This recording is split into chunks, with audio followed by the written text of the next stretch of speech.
member Shri Amol Kholeji. धन्यवाद अध्यक्ष महोदय, आपने मुझे बोलने का अवसर दिया। माननीय राष्ट्रपति जी ने अपने अभिभाषण में सरकार की कई सारी उपलब्धियों का उल्लेख किया और मैं उन उपलब्धियों के लिए सरकार का अभिनंदन करना चाहूँगा जिनका लाभ अंतिम पंक्ति में खड़े अंतिम व्यक्ति तक पहुँचा हो।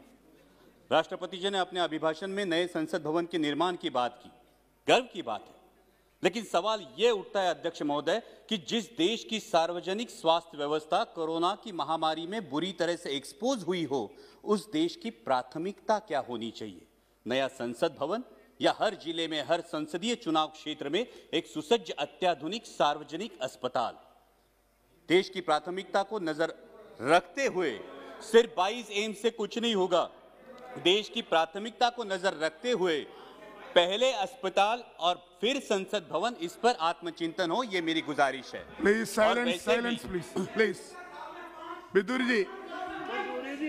और वैसे भी इस संसद भवन की मांग किसी ने नहीं की है, लेकिन हर सांसद मेरे इस बात से सहमत होगा कि हर संसदीय चुनाव क्षेत्र में एमपी लैड फंड के तहत होने वाले विकास कामों की मांग जरूर हो रही है।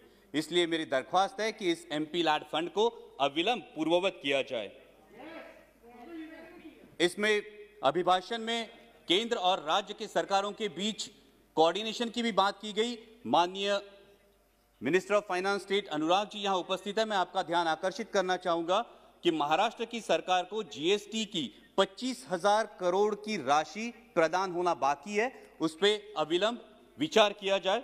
राष्ट्रपति जी ने अपने अभिभाषण में युवाओं के रोजगार की बात की। इस सरकार ने सपना दिखाया था कि सालाना 2 करोड़ युवाओं को रोजगार मिलेगा। अजय मिलना तो छोड़िए, जो हाथ में था वो भी चला गया। आज 1000 नौकरियों के लिए लाख लाख युवा अप्लाई करते हैं और 4th क्लास की नौकरी के लिए ग्रेजुएट्स और पोस्ट ग्रेजुएट्स कतार में खड़े आते हैं।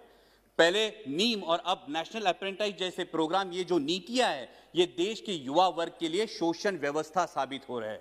क्योंकि पहले नौकरी लग जाती है, फिर माँ बाप शादी कर देते हैं और 2 साल में कंपनी ब्रेक दे देती है ताकि उसको परमानेंट ना करना पड़े और युवा के भविष्य में अंधेरा छा जाता है। इसलिए इन युवाओं के आक्रोश को समझे और इन नीतियों पर पुनर्विचार हो। इस अभिभाषण में और एक बहुत अच्छी बात की गई, वो है आत्मनिर्भर भारत की। जब हम सबने सुना था कि देश को बिकने नहीं देंगे तो हर किसी को गर्व महसूस हुआ था, लेकिन शायद उसके बाद OLX का विज्ञापन कुछ ज्यादा प्रभावशाली साबित हुआ और वो नीतियों में भी दिखने लगा। बेच डाल, BPCL बेच डाल, BSNL बेच डाल, एयरपोर्ट्स बेच डाल, सीपोर्ट्स बेच डाल। अब डर लगने लगा है कि यह आत्मनिर्भर भारत की बात हो रही है या फिर चुनिंदा पूंजीपति निर्भर भारत की। मैं सचेत करना चाहूंगा कि इस प्रकार से मुक्त अर्थव्यवस्था के आड़े में अगर हम क्रूनी कैपिटलिज्म को बढ़ावा देकर देश के संसाधन चुनिंदा पूंजीपतियों के हाथ में सौंप दे तो देश की आने वाली पीढ़ियां हमें कभी माफ नहीं करेंगी। इसमें राष्ट्रपति जी के अभिभाषण में किसानों की योजनाओं की बात की गई, लेकिन आज जो हमारे अन्नदाता, हमारे किसान भाई दिल्ली की सरहदों पर आंदोलन कर रहे हैं, जिसमें 200 से भारतीय, मैं भारतीय कहूंगा, 200 से भारतीय शहीद हुए, उनके प्रति कोई संवेदना इस अभिभाषण में नहीं दिखाई दी। यह आश्चर्यजनक है। गणतंत्र दिवस पर जो घटना घटी उसकी आलोचना अभिभाषण में हुई। हिंसा का कोई समर्थन नहीं हो सकता, ना ही होना चाहिए, लेकिन उसके उपलक्ष्य में,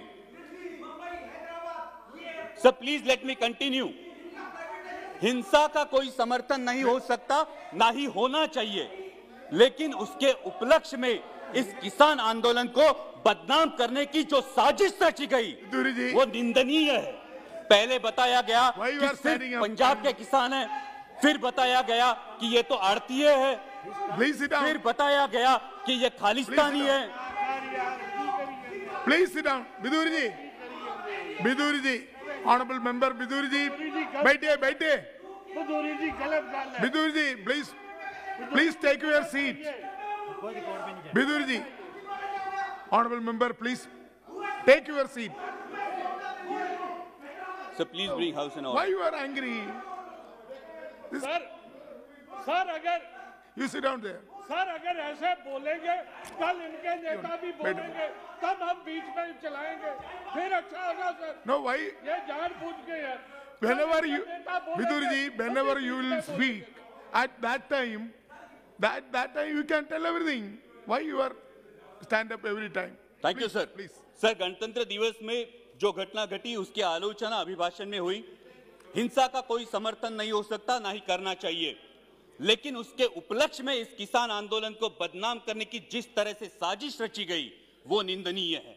पहले बताया गया ये तो सिर्फ पंजाब के किसान है, फिर बोला गया कि ये तो आड़ती है, फिर बोला गया ये खालिस्तानी है, और फिर तथाकथित आईटी सेल ने और मीडिया के कुछ नुमाइंदों ने उन्हें देशद्रोही करार दे दिया। मैं पूछना चाहूंगा कि सर, जो बाप अपने 18 साल के नौजवान बेटे को बोलता है उठ तुझे फौज में भर्ती होना है, तूने बेल्ट की नौकरी करनी है, जो मां अपने बेटे को बॉर्डर भेजते हुए बोलती है कि अगर दुश्मन ने देश पे गोली चलाई तो तूने अपना सीना आगे कर देना है, तो वो देशद्रोही कैसे दिए जाते हैं? सर, आज बेटा सियाचिन में -डिग्री सेल्सियस में देश की रक्षा कर रहा है और उसका 70 साल का बूढ़ा बाप दिल्ली की सरहदों पर अपने हक के लिए कड़ाके की सर्दी में आंदोलन कर रहा है, तो किस मुंह से बोलेंगे जय जवान जय किसान? और सर, आज तो देश को 2 नए शब्द मिले हैं, उसमें से एक है आंदोलन जीवी।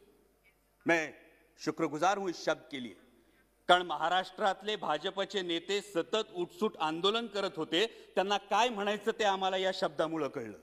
पण ज्या कष्टकरी वर्गासाठी आमचे बाबा आढावांसारखे सामाजिक कार्यकर्ते वयाच्या 90 ठामपणे उभे राहतात, ते मात्र महाराष्ट्राचा अभिमान है। लेकिन मैं पूछना चाहूंगा सर आपके माध्यम से कि जिस देश की स्वतंत्रता की बुनियाद ही आंदोलन हो, उस देश में इस बात का प्रयोग कैसे किया जा सकता है? सिर्फ 1 मिनट में कंक्लूड करूंगा सर। यहां पे कई माननीय सदस्य बोलते हुए उन्होंने परराष्ट्र में जिन्होंने अच्छी बात की उसकी सराहना की, लेकिन ये कैसी विडंबना है सर, जब ब्राजील के राष्ट्राध्यक्ष संजीवनी की उपाधि देंगे तो हम खुश होंगे, जब अमेरिकी पूर्व राष्ट्राध्यक्ष हाउडी मोदी बोलेंगे तो हम तालियां बजाएंगे, और जब कोई विदेशी मानवता के दृष्टिकोण से किसान आंदोलन पर टिप्पणी करेगा तो फिर वो फॉरेन डिस्ट्रक्टिव आइडियोलॉजी हो जाती है। सर, ये बैरिकेड्स लगाना, ये फेंसिंग करना, ये किस प्रजातंत्र का लक्षण है? सर, महामहिम राष्ट्रपति जी ने अपने अभिभाषण में आर्य चाणक्य के पंक्तियों का उल्लेख किया, लेकिन मैं इस सदन को बताना चाहूंगा कि उन्हीं आर्य चाणक्य ने यह भी बताया है कि जब राजा का अहंकार प्रजाहित से ऊपर उठ जाए तो समझ लेना कि उसके शासनकाल का अंत निश्चित है। और इसीलिए मैं दरख्वास्त करूंगा कि संवेदनशीलता से इस समस्या का किसानों के हित में हल निकाले, ताकि फिर हर देशवासी गर्व से कह सके जय जवान जय किसान।